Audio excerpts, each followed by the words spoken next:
അപ്പോസ്തലനായ പൗലോസ് സുവിശേഷ നിമിത്തം റോമയിലെ കാരാഗൃഹത്തിൽ തടവുകാരനായി കിടക്കേണ്ടി വന്നു.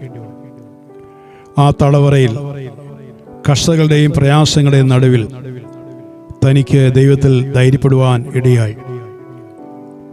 ആ തടവിൽ കിടന്നുകൊണ്ട് ആ ദൈവദാസൻ ഇങ്ങനെ വിളിച്ചു പറഞ്ഞു: എന്നെ ശക്തനാക്കുന്നതിന് മുഖാന്തരം ഞാൻ സകലത്തിനും മതിയാവുന്നു. ഫിലിപ്പിയ ലേഖനം 4-ാം അധ്യായം 13-ാമത്തെ വാക്യം. അനേകം അനർത്ഥങ്ങളെ കൊണ്ട് നിറഞ്ഞ ഈ ലോകത്തിൽ അനർത്ഥങ്ങളിൽ അകപ്പെടാതെ നാം ജീവിക്കുന്നത് ദൈവത്തിന് കരുതൽ ഒന്ന് മാത്രമാണ്. ഓരോ ദിവസവും നാം എന്തെല്ലാം പ്രശ്നങ്ങളെ നേരിടേണ്ടി വരുമെന്ന് നമുക്കറിയില്ല. എങ്കിലും അത് നമ്മുടെ സൃഷ്ടാവിനറിയാം. അവിടുന്ന് അൽഫയും ഒമേഗയും അഥവാ ആദിയും അന്തവുമാണ്. അവിടുന്ന് ആരംഭത്തിൽ തന്നെ അവസാനവും അറിയുന്നവനാണ്. ഭൂമി മാറിപ്പോയാലും പർവ്വതങ്ങൾ കുലുങ്ങി സമുദ്രമധ്യേ വീണാലും ഭയപ്പെടരുതെന്ന് അവിടുന്ന് അരുളിച്ചെയ്തിട്ടുണ്ട്. കുന്നുകൾ നീങ്ങിപ്പോകും, പർവ്വതനിരയും മാറിപ്പോകും, എന്നാലും എൻ്റെ ദയ നിന്നെ വിട്ടുമാറുകയില്ല എന്ന് അവിടുന്ന് വാഗ്ദത്തം ചെയ്തിട്ടുണ്ട്. ക്രിസ്തീയ ജീവിതം പലപ്പോഴും ദുർഘടങ്ങൾ നിറഞ്ഞതാണ്.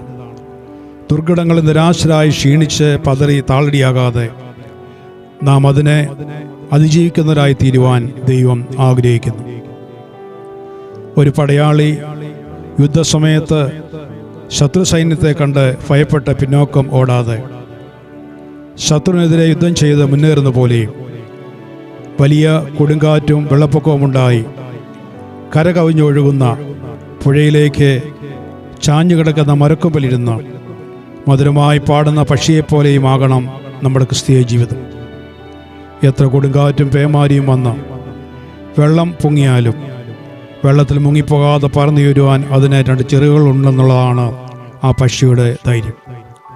പ്രശ്നങ്ങൾ അടിക്കടി അടിച്ചു വീഴുമ്പോൾ അതിന് മധ്യത്തിൽ പിറുപിറുക്കാതെ അതിനെ നാം ധൈര്യത്തോടെ നേരിടണം.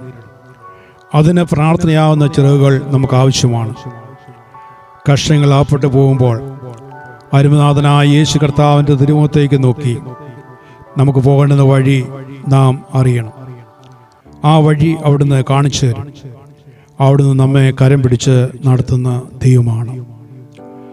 കപ്പൽ ആഴത്തിൽ നങ്കൂരമിട്ട് ഉറപ്പിക്കുന്ന പോലെ പ്രശ്നങ്ങളുടെ മധ്യത്തിൽ നമ്മുടെ നങ്കൂരം രക്ഷകനിൽ ഉറപ്പിച്ചാൽ പ്രശ്നങ്ങളിൽ മുങ്ങിപ്പോകുവാൻ അവിടുന്ന് സമ്മതിക്കുകയില്ല.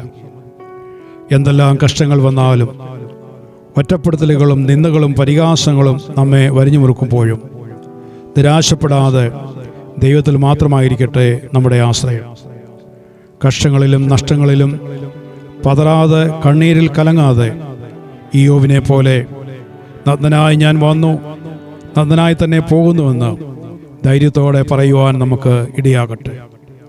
ഭാരങ്ങളും പ്രശ്നങ്ങളും ദൈവത്തിൽ അർപ്പിച്ച് പിറുപിറുക്കാതെ ജീവിക്കുമ്പോഴാണ് ദൈവീക കരുതൽ നാം കൂടുതലായി അനുഭവിച്ചറിയുന്നത്.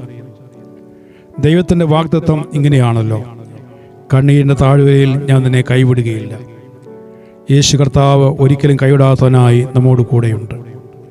കണ്ണീരിൽ കൈവിടാത്ത ഒരു ദൈവം നമുക്കുണ്ട് എന്ന് നാം അറിയുന്നത് നമുക്കേറെ ധൈര്യം പകരുന്ന കാര്യമാണ്.